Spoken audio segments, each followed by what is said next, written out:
So today's session is the second in the social media series. So we had the first session last week, which I think some of you, I recognise some of the names joined.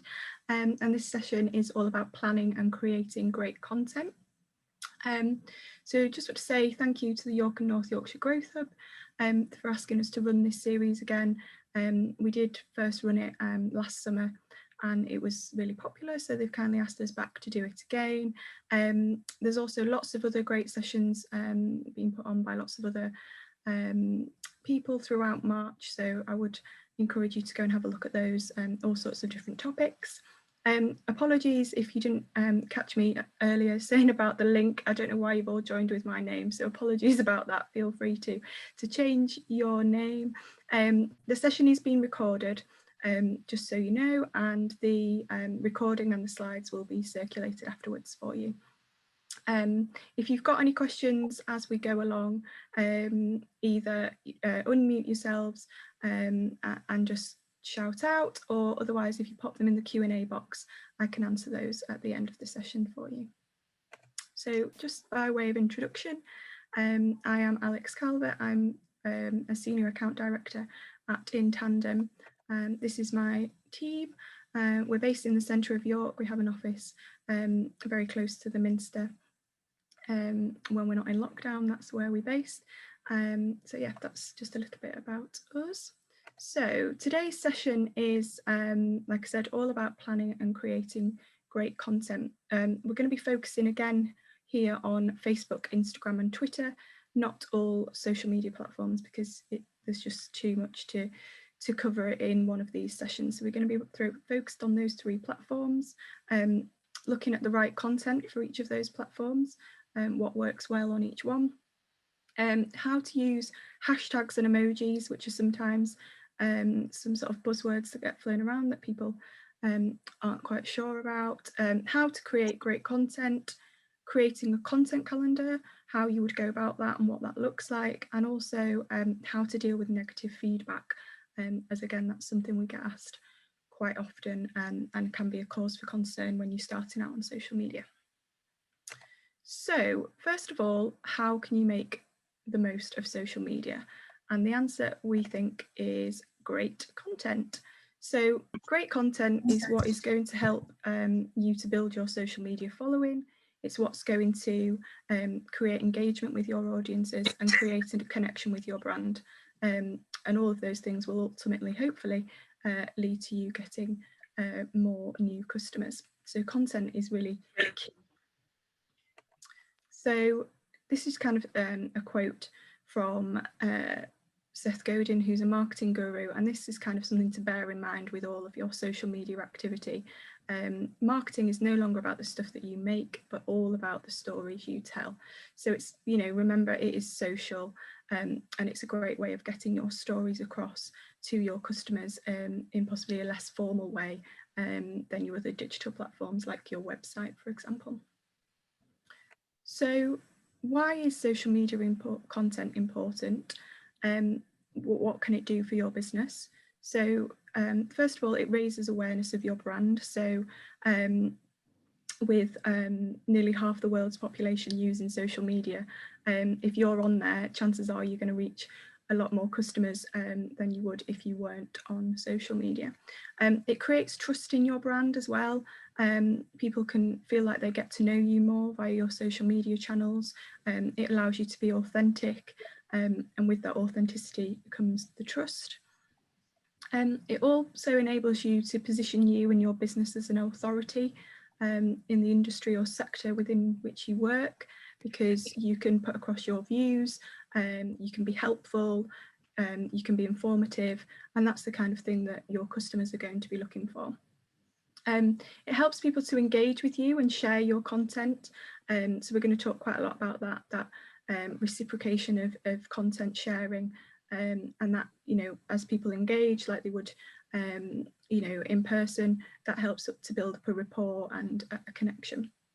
And finally, and what we're all really interested in, is it helps to sell your products and services. So by having this trust, this awareness and engagement, it will ultimately help you to make more sales.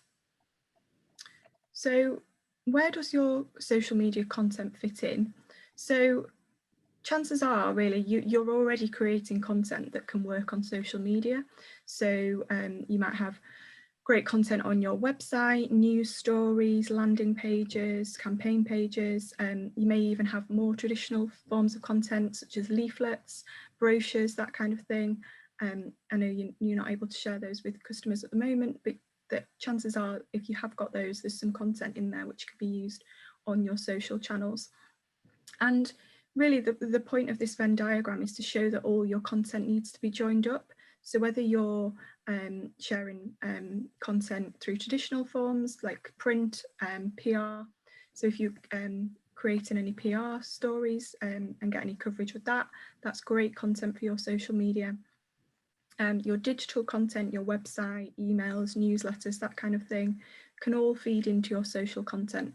So you want to make sure whichever platform you're pushing your content out through, it is all joined up and it's working as hard as possible. You don't want to be creating lots of different content for all these different channels. So how can you create content that will emotionally engage with your customers?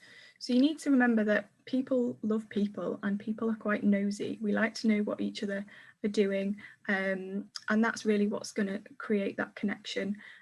So think about the heartbeat of your business. What is it that people love about your products and services? What's helpful, informative, or inspirational for them? The more human and personal your social media content can be, the more you're going to get an audience that will build into, buy into, your audience will buy into that human element. So there's some sort of words on there, some ideas that you may be able to use for your content. So what makes great content when we break it down a little bit? What is it made up of? So social is very visual. So photos and video is really key for social media content. And phones these days, thankfully, make it easy for us to get good quality photography that's absolutely fine for social media. So really, there's no excuse really for low-res pictures anymore online when we've all got great cameras on our phones. It needs to be relevant and timely. So social media is very fast moving and it needs to be current, up to date, and we'll talk a little bit about scheduling later on, which is a great tool, but you do need to, bear in mind other current events that may affect the tone, the timing of your social media. So varied content. So you want content, a mixture of informative, educational, amusing, and types of content, because that's what's going to keep your audiences engaged. They're not going to switch off if it's always quite dry, informative content, for example. An appropriate style and tone of voice for your chosen platform. So that does vary slightly between the different platforms. You do need to bear that in mind. Inclusive and collaborative with other businesses and users. So again, it's all about the social element of it. Just like you would, at a networking event, you chat away to other people, share ideas, share each other's views, recommendations. You'd recommend other businesses to friends. It's exactly the same online. And evidence of customer satisfaction. So reviews are hugely important on social media, testimonials, that kind of thing, thinking about the trust element. And again, we'll talk a little bit more about reviews later on. So we'll just talk a little bit about photos generally, and then I will sort of break it down a little bit on each platform. So these are just some examples of photographs that work well on social media. Really crisp, exciting photographs.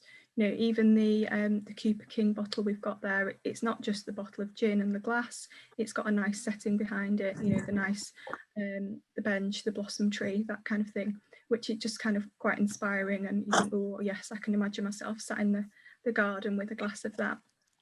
And also, people, like I said, are key, and pictures with people are great. Stop talking. Oh, sorry, can someone mute? I think someone's just chatting away. Thank you.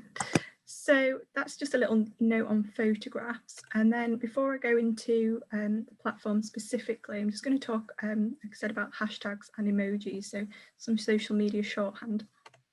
So hashtags are a way of connecting content to a topic or a conversation. Having a hashtag simply means it has got the hashtag symbol in front of it. In theory, you can have a hashtag about anything you want. They originally started on Twitter, but now can be used on nearly all social media platforms, including Facebook, Instagram, LinkedIn, and YouTube. And simply by having a hashtag in your post, it means you're joining a conversation that's happening on social media. So people can search for a hashtag. For example, I've got one here. So Love York. This is the current campaign that Visit York are running. So if you users can search for that hashtag, and that will pull through all the content, all the posts that are using that one hashtag. So it's a way of getting your content out to a wider audience. Also on Instagram and LinkedIn, people can follow hashtags as well. So it might be if you're a tourism business or interested in tourism, you might have hashtag tourism and follow that hashtag in your feed. So that would mean all posts using that hashtag would come up in your feed, and potentially therefore reaching more people that aren't just following you. So in turn, that can generate greater engagement and possibly even more followers, because people will see that you're creating content that is of an interest to them. Like I said, you can, in theory, create hashtags about anything, but I would always say to keep them short, make sure they're relevant and specific to you and your business, and don't use too many. I will talk about the specifics of how many are recommended for each platform when we get onto each one individually. So emojis. So emojis are simply digital icons that are used in place of words, really, to express ideas or emotions. The great thing with emojis is that they are universally understood. So whatever language your customers, your audience speak, they'll still understand the emojis that you use. They can increase engagement levels on some platforms. They tend to be most popular for people aged between 25 and 29. They use the most emojis. So if you've got quite a young audience, it's definitely something to bear in mind. And also just have a play around with them. Don't go mad, but try some posts with and without, and see if that affects the engagement and the reach of your posts. But they're nothing to be scared of.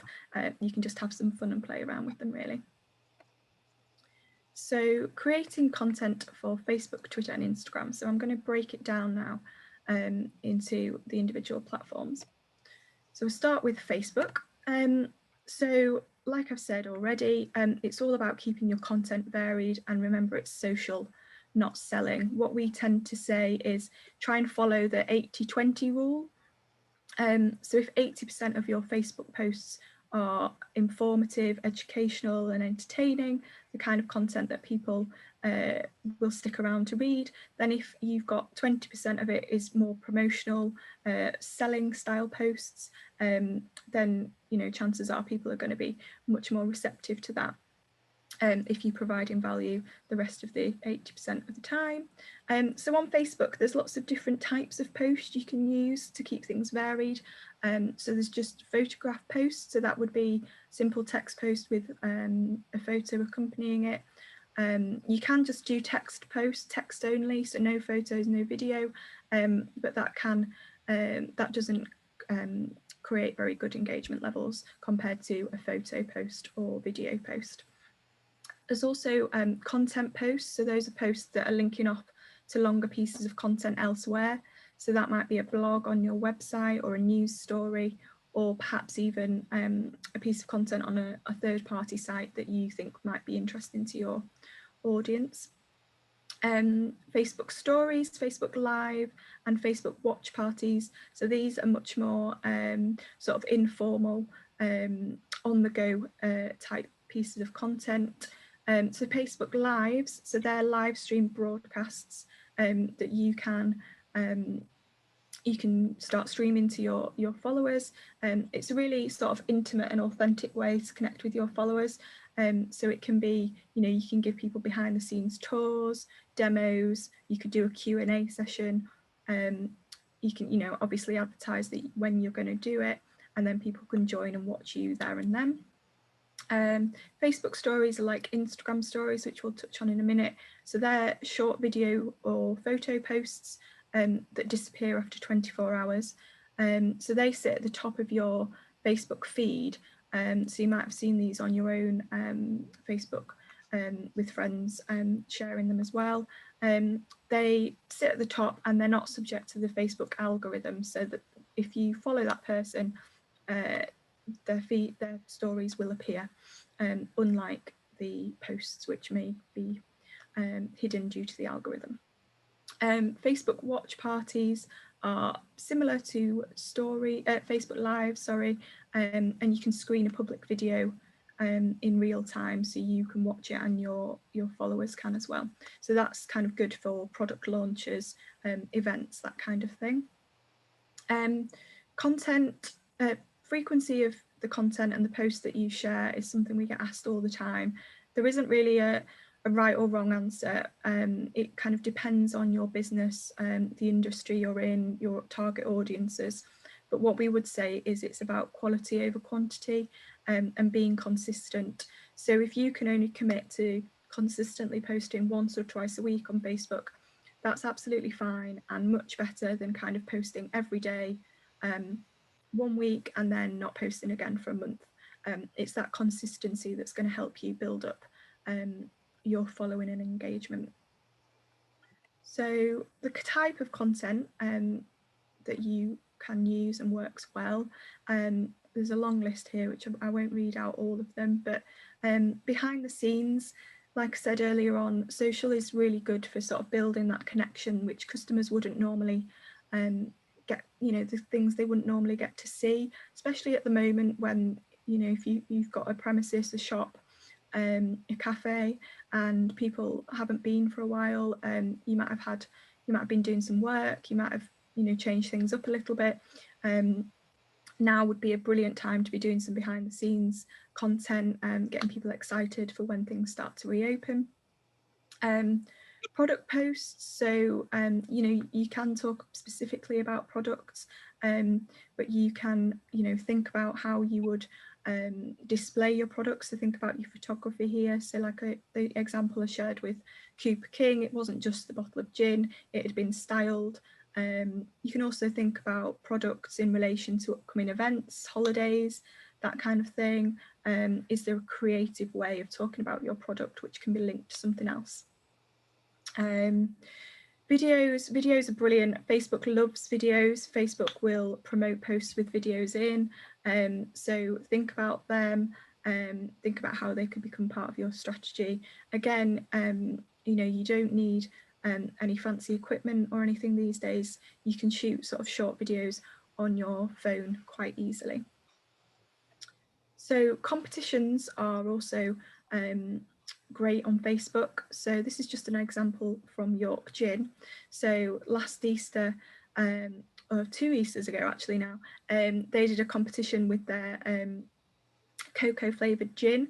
So all the competition was a simple share, tag and like. So they Facebook users had to share the post, tag 2 of their friends in the comments and like the York Gin page. So very straightforward, very simple. You've probably all seen these kind of posts before. So for relatively small cost of a bottle of gin, which is what the competition prize was, they got 847 comments and 750 shares. So if you imagine how many people are going to have seen that post if 754 people have shared it, it's a massive success in terms of brand awareness and the reach for York Gin, how many people that post is going to have seen. So just have a think about that. We wouldn't recommend doing competitions every week, but if you can tie them into events or things that are happening with you and the business. They're definitely worth doing now and again. The prize doesn't have to be anything big. You know, if it's a straightforward competition like this one was, people will do it, even if it's just you know, relatively low cost prize. This is just an example of a video post.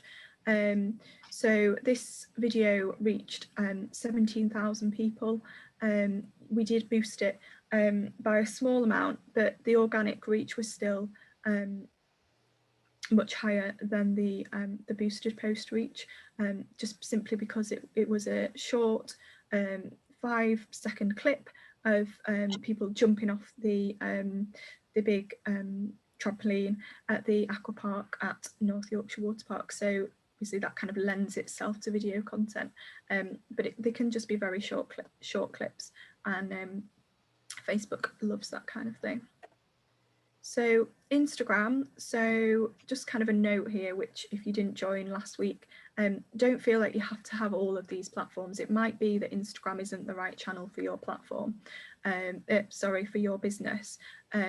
So, you know, if you're more of a service-led B2B business, it might be that Instagram isn't right. Don't feel like you have to have everyone that I'm talking about today. So good content for Instagram. Instagram is all about the visual, even more than Facebook. So that's one you really do have to think about the aesthetics of your feed.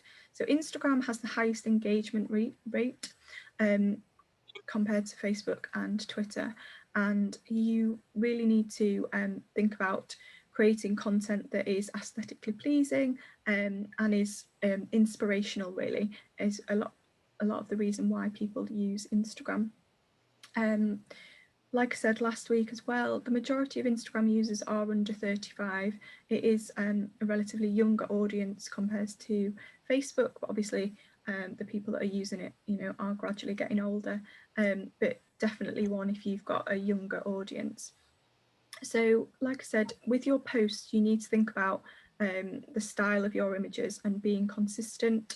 You can edit your Instagram pictures with different filters, and you know, you can play around and alter them quite a lot. But what I would say is be consistent. If you're going to have a black and white feed, then, you know, stick to having black and white images. If you're going to have really colourful feed, then bear that in mind. This is just an example here. This is Welcome to Yorkshire's Instagram feed. So this is just to show kind of what a coherent feed looks like. So this is, you know, beautiful scenic pictures, countryside. You know, when you land on that page, that's the kind of content you're going to get if you start following this page. It's consistent, it's inspiring, it's something lovely to look at. They don't mix it up too much. So that's just an example, really. So captions are still important. So this, you know, it is a visual platform, but the captions are what are going to keep people coming back and hopefully inspire them to go and find out more about your business. So, you know, don't forget them. Hashtags. So on Instagram, we would recommend between 5 and 10 popular and relevant hashtags. Like I said earlier, people can follow hashtags on Instagram. So for example, Welcome to Yorkshire will probably be using Yorkshire hashtags, so that quite a lot of people will follow that Yorkshire hashtag in their feed, and then their posts will reach those users. So just some content examples. So I went through last week the difference between post and stories. Stories on Instagram are like Facebook, they disappear after 24 hours. They're much more authentic and unplanned, in the moment kind of stuff.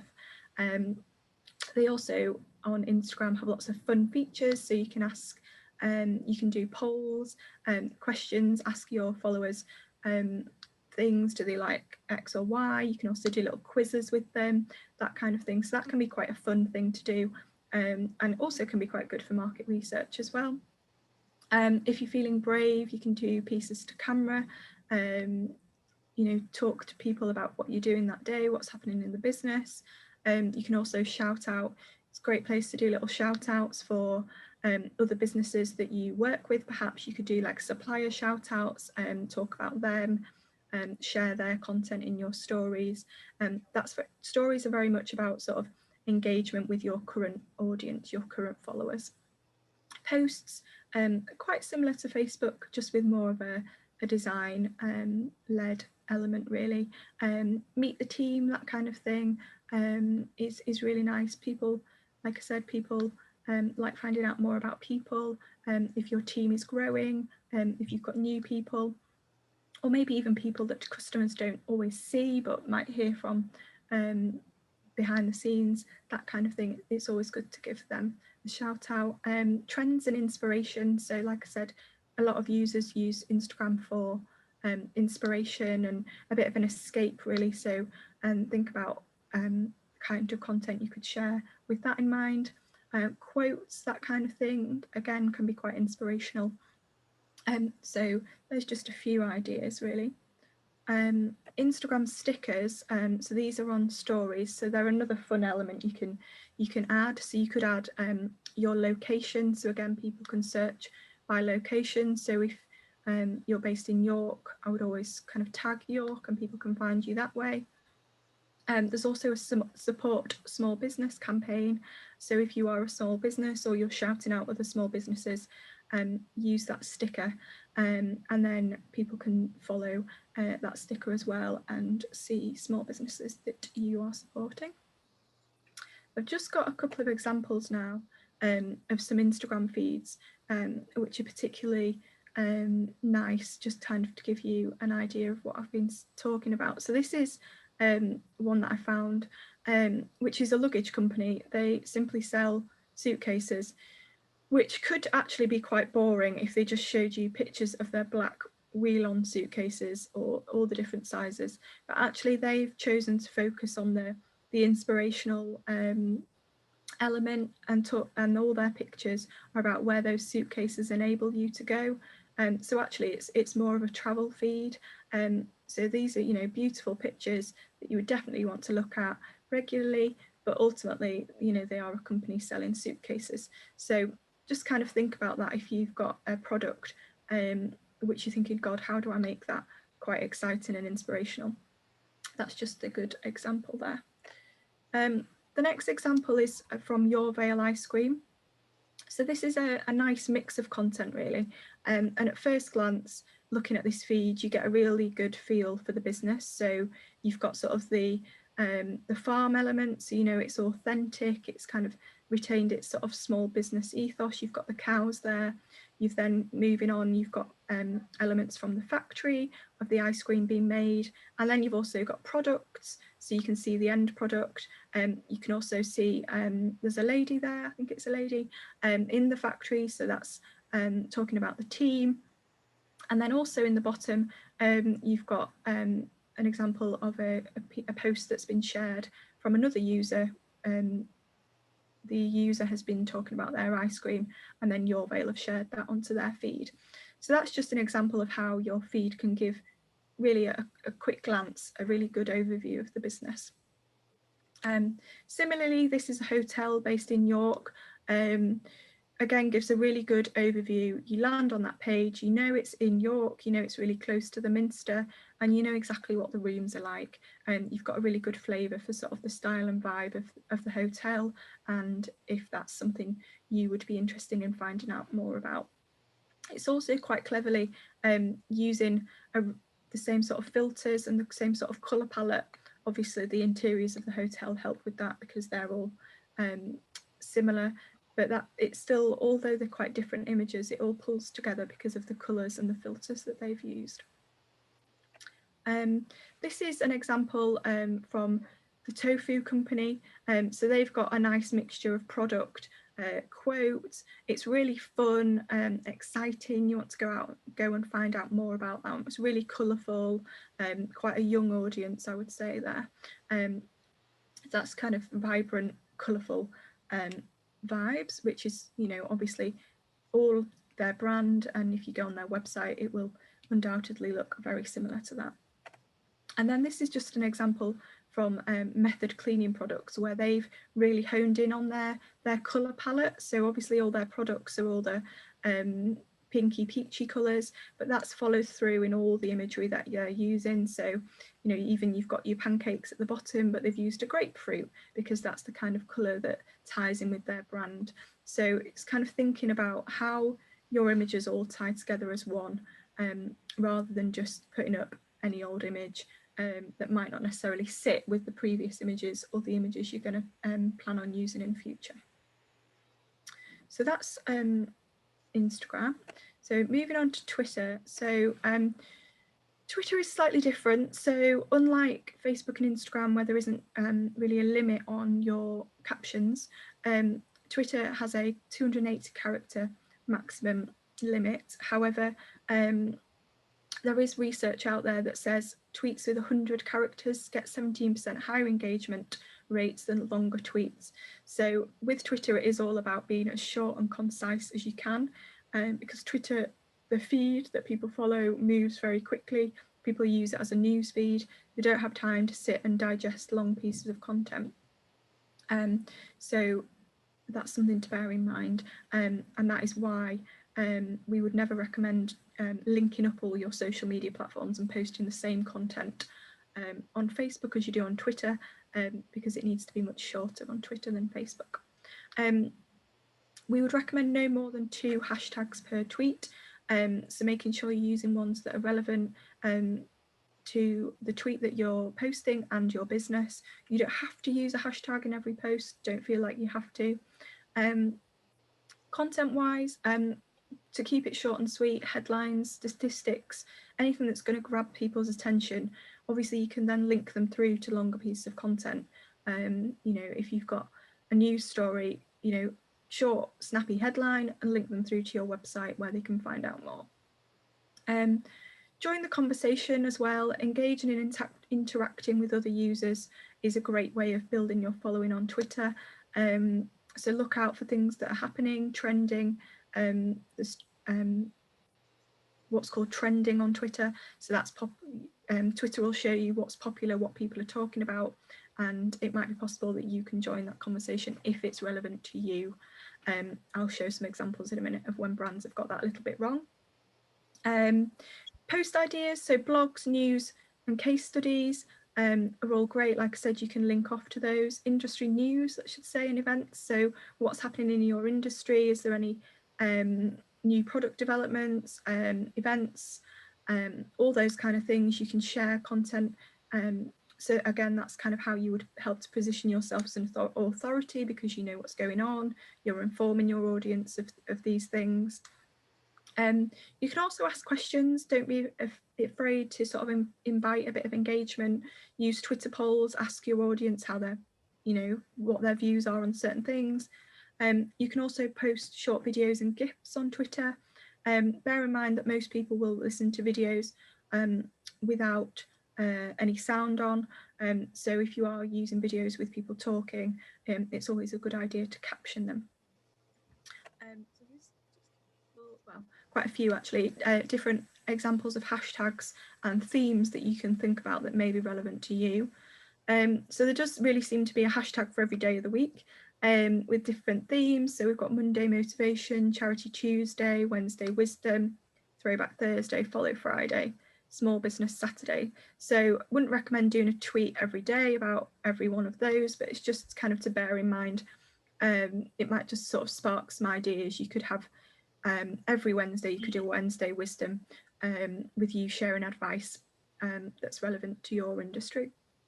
Also, if you're in the tourism or business to economy, think about tourism boards and what campaigns they're running and how you can get involved. So there's the Love York campaign running at the moment, which is Visit York, Welcome to Yorkshire, doing Walkshire. There's Indie York, Shop Local. Just kind of have a look, do a bit of research and see what other accounts are using and how you can join them.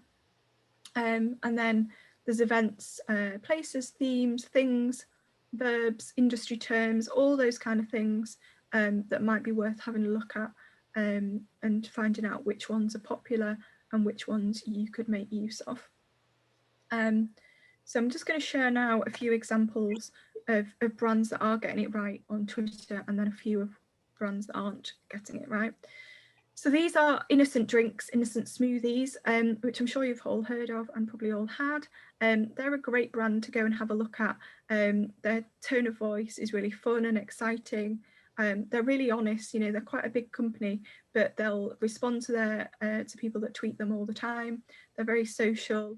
They sort of poke fun at themselves. You know, it is essentially quite a boring everyday product. But the way they talk about it, the way they create their content means that you would want to follow them, even though it is just a smoothie brand. Similarly, Yorkshire Tea is very much along the same sort of lines. They're very fun, humorous. They're always sharing other users' content. So if people share content with them, if they tag them in it, they'll share it. And they're kind of on a mission, I think, to make tea drinking cool. You know, here's an example there. Sharing their Spotify playlist of songs to listen to whilst drinking your tea. So that's, again, an example of something that could be quite boring and how they make it really fun. This is an example of a brand who got it not so right on Twitter. So this is Waitrose from a few years ago. Well, you could argue they did get it right because it got people talking. So they decided to do a campaign. They created a hashtag Waitrose Reasons, which was all about reasons to shop at Waitrose and why people shop at Waitrose. But actually what happened is people kind of hijacked it and started sort of taking the mickey out the stereotypes of Waitrose customers. So it might be quite small on your screen, so I'll just read some. So one was, I shop at Waitrose because the butler's on holiday, that kind of thing. You know, people were talking about it and sort of hijacked it and taking the mickey, but actually it got people talking. So it might not have been what they had in mind. But like they responded, thanks for all the genuine and funny Waitrose Reasons tweets. We always like to hear what you think and enjoyed reading most of them. So perhaps people didn't take it quite as seriously, but people were talking about it and getting the Waitrose name out there. This is an example from Habitat, who were wanting to promote their spring collection sale. So basically what they did is they looked at trending hashtags. So we've got Apple and iPhone as two examples there that were clearly trending topics at the time. And they've just put those hashtags at the beginning of their post and then just talked about their sale, which is completely irrelevant. So this was just a stream of tweets, one under the other, the same content, but just using a different hashtag in the hope that people that were using that hashtag would then see their content. So that's just a really bad example of how not to use trending tweets. You know, if you were using iPhone and you were a phone repair shop, for example, then absolutely. But otherwise, you know, it's not really relevant to the spring collection sale with Habitat. So just something to bear in mind. Keep them in mind when you're choosing your hashtags. I'm going to talk now a little bit about creating your online community. In next week's session, we're going to talk more about growing your engagement and following. So this is just sort of basic level as sort of a taster for next week. So as I said earlier, it's all about joining the conversation. That's how you're going to build up your following. So think about different members, memberships you may have, different networks you're part of. So you might be able to tap into stuff that they're using, comment on their content, you know, businesses that you work with. Start with the people that you know and start engaging with them until you sort of get into the rhythm of it, and then you can start reaching out to people that maybe you don't know. Like share and comment on other businesses, like I've said throughout, that works on all platforms. And if you share their content, hopefully they'll share yours as well. Tag in other businesses and organisations. So, you know, if you are working with other businesses or you're doing a shout out, make sure to tag them. If you are trying to get on board with a different campaign, tag them in so they can see it and then hopefully they'll share it. As I mentioned with Instagram about doing shout outs, there's Follow Friday and small business shout outs, which you might be able to incorporate into your plan. All different ways of reaching out to people and hopefully they'll reciprocate as well. So engaging with your customers. So always encourage your customers to engage with you and share their experiences. So think about your sort of customer journey and how you communicate to them after or along the process, and then once they've purchased something from you. Do you encourage them to go online and review you? That kind of thing. As I said at the beginning, reviews are really important on social media, and as well as sort of helping with the trust element, they can also be a great source of content as well. Once you've got them, you can share them. So kind of think about that and how you talk to your customers and how you encourage them, maybe offline, to then go online and share their comments. It is really important that you, if people do leave you reviews or comments, that you do respond really timely. So I'll just talk a little bit about reviews, and then, as I said, talk about how to respond to any negatives. So as you will know, you know, it's very rare these days that you buy anything online or even offline without first doing your research and looking at other reviews. 82% of consumers read online reviews for local businesses, and 52% of 18 to 54-year-olds say they always read reviews. And only 53% of people would consider using a business with less than 4 stars. So it is really, really important to think about your strategy for getting reviews and responding to them. It's also worth bearing in mind that Google reviews are incredibly powerful when it comes to your search engine rankings. So if you're going to focus on any platform, I would focus on getting Google reviews if you've got a website that you're wanting to appear at the top of search engine rankings. It is unfortunately a numbers game in terms of reviews. There's no sort of shortcuts really. It is about kind of engaging with your customers along the journey, telling them how important getting reviews are to you. You know, talk about it on a personal level, how much of a difference they make to you, and then, you know, hopefully that will sort of pull on the heartstrings a little bit, and they will take the time to review. So yeah, don't be afraid to ask. Can you do that via email? Can you incentivize people to leave you a review? So can you do a prize draw? Maybe they could win a voucher, that kind of thing. There's lots of different ways of doing it. I'm sure you've sort of had them yourself. When you go to a restaurant, they'll leave you a little card and, you know, enter a draw if you leave them a review.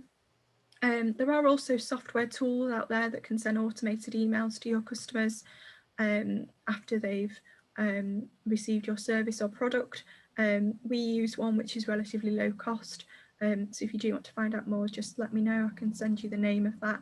I know a lot of the booking sites, you know, accommodation, that kind of thing, have built-in automation for reviews. But, you know, think about how it can work for you and your business. So responding to reviews, always respond good and bad. Try and personalize your responses as well. It can be quite tempting to just sort of have a generic response that you copy and paste, but I'd always try and tailor it slightly, you know, pick up on something they said. If you remember them, you know, say something that's personal to them.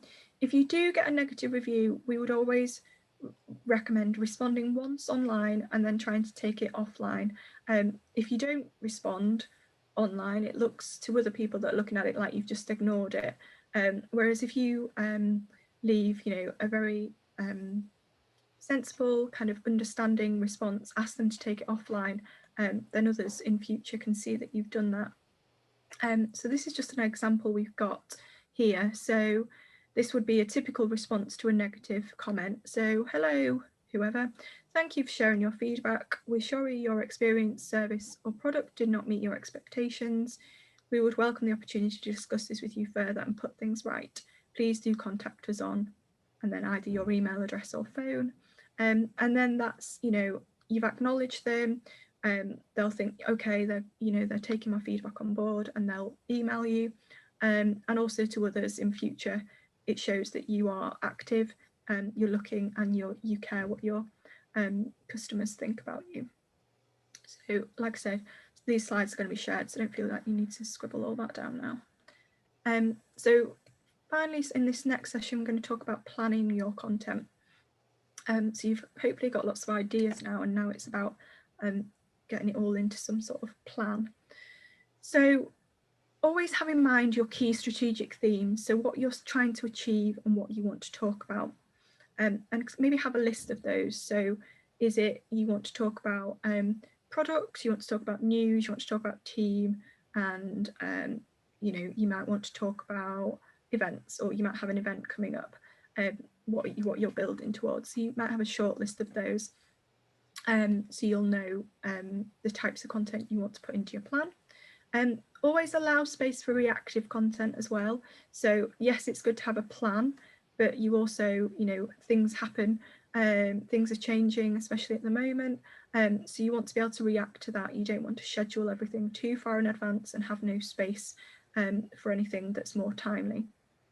We'd always say plan 2 weeks ahead of time, and then have a less detailed long range plan that you can keep in mind and then keep adding to as you go. So looking ahead sort of more on your long range calendar, so think about events that might be relevant to you. So Yorkshire Day, for example, is often one that you can tag on to. You might be doing something special, you might have an event on special menu, all those kind of things. Product launches, sometimes people time things around that. Sporting events, so this summer we've got the Euros, so is that relevant to you? Even if it's not relevant to you, you might need to bear in mind, how is that going to change your customers' behaviours? Is everyone going to be out in the pub? They're not going to be online. Does that impact on when you post? You don't want to post when people aren't going to be online, that kind of thing. If you're a cafe, restaurant, pub, that kind of thing, obviously that's going to impact people's behaviours. Calendar dates as well, school holidays obviously change people's behaviours. Hopefully they're going to be back to normal and the children are going to be in school and then have their breaks as normal. Mother's Day and Easter, all those kind of things may impact on your business and are worth bearing in mind. And then think about internally, what have you got coming up? So there might be anniversaries to celebrate. It might be your business's birthday, product anniversaries, team birthdays. So it's the things to celebrate with your team. They might have been with you a certain amount of time. It's always good to kind of plot those in for more of the human element that we talked about earlier. So when you sort of drill down into the content calendar itself, we always start out with just a simple monthly calendar like any other, and just plot out your the key dates. So in red we've got here sort of the key calendar dates, and then around that you can then plot the type of post you want to do. You don't have to put in all the detail here, but it just helps you to identify gaps. So for example, there's bank holiday on there, so you might have change of opening times, that kind of thing. So having those calendar days will then inform the content that you're going to be sharing. Then from that content calendar, we then drill down into more of a detailed content plan, which, like I said, you'd probably do sort of 2 weeks ahead of time with space for reactive stuff. So you'd have each day of the month would have a different row, then you'd have a topic, so the type of post, the subject. So here we've got product promotion. So I think this is following on from the bakery I set up last week on Facebook. So product promotion, birthday cakes. Then you might need a responsible column. So are you in a business where more than one person is responsible for your social content? It might be that you're splitting it between a few of you, so make sure everybody's clear on who's doing what. Then there's the content space, and we would recommend trying to write down what you're going to say, or at least a first draft of it, because that can really help you. If you put some time aside, half a day every couple of weeks, to sit down and get in the right headspace and write the content, that stops you worrying on the day, oh my goodness, I need to post, I don't know what to say, I'm too busy, I can't think about it. If you've sort of taken the time to write the posts, they're there. It might be when you go back to them to look at them again, you might want to tweak them, but at least you've made a start and know that you'd given them the proper time. Time of the post, so bear in mind the time you're going to post it. That's something to think about with your audience. So when are your audience typically online? You can trial that, experiment with posting in the mornings, in the evenings, which tends to get a better response. It might be your audience are really active on a weekend and you get much better engagement, or it might be that they're online during the week, depending on your audience. The platform that you're going to post on, so you might not post everything on every platform. Probably wouldn't recommend that you do, and you might tweak the post, like we said earlier, for different platforms, in which case you'd need different versions. The creative, so you can make a little note to yourself of the image or the video or the content you're going to use. Make a note if you don't have that image. So you might be promoting something that you don't actually have an image of. If you've got that noted down, it gives you a warning, and you know you've got to go and take that image. And then the landing page. So if you're linking off to another website, your website, having that URL there, that means you've got everything you need to then pull together your post when you're ready to do so. So finally, just going to round off with some top tips and then things to avoid. So be strategic. Think about your ultimate aims and goals for your social media. Remember the appropriate language for the platform you're using, the style, the caption lengths, all that kind of thing I've talked about. Be visual. Think about the frequency and timings. As I've just said, when are your audience online? What's going to work best for them? Be consistent and responsive. It's quality over quantity, really, when it comes to the amount of posting that you do. Share content that you already have. Like I said right at the beginning, you've probably got a bank of content already that's can be repurposed for social media. And also, don't be scared to reuse content that you've already shared. Don't think that just because you posted it 2 months ago, everybody that follows you has seen it, because chances are they haven't. And you can repurpose it, if it's still relevant, of course, and use it in another creative way. Blog posts and things, for example, you can share those multiple times. It's just not, it doesn't have to be sort of a one-hit wonder kind of thing. Things to avoid then, so low resolution imagery. As I said right at the start, your phones are more than capable these days of taking good imagery for social. Low res imagery can damage your brand. You'd better posting without than using something that's low res. Don't use automation tools. As tempting as they are as a time-saving element, they can mean that your content doesn't pull through properly, your captions get cut off because they're too long, or all sorts of things. They don't tag people correctly.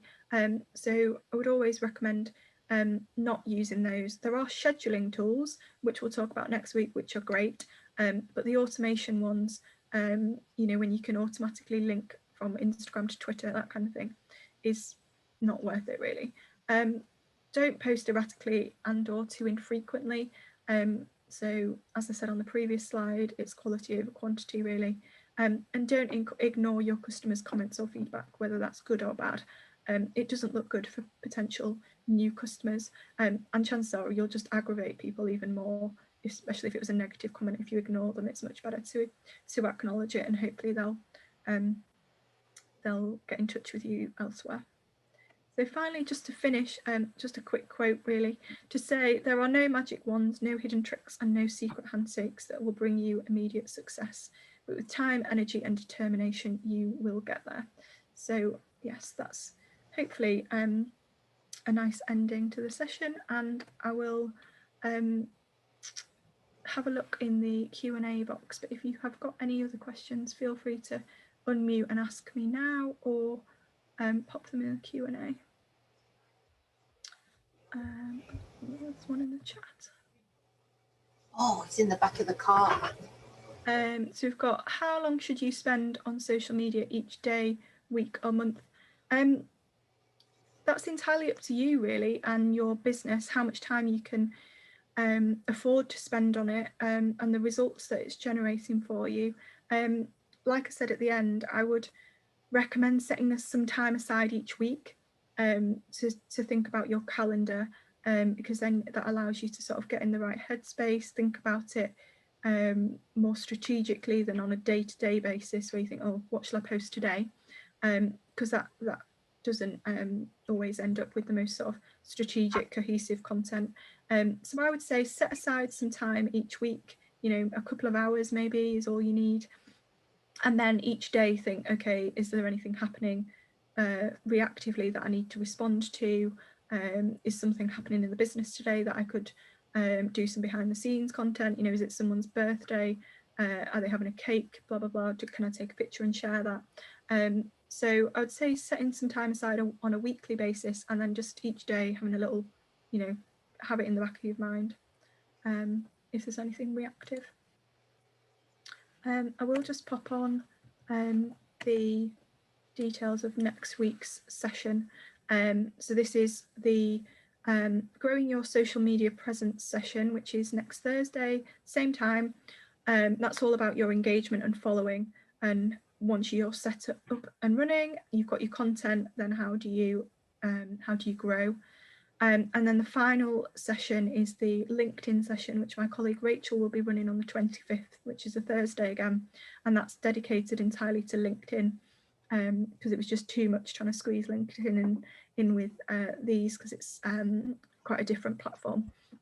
And also, as I said, there's also lots of other webinars running throughout March. So if you head to the events page on the Growth Hub website, you'll be able to see those there. I will also just pop my contact details on there if you did want to ask me anything offline.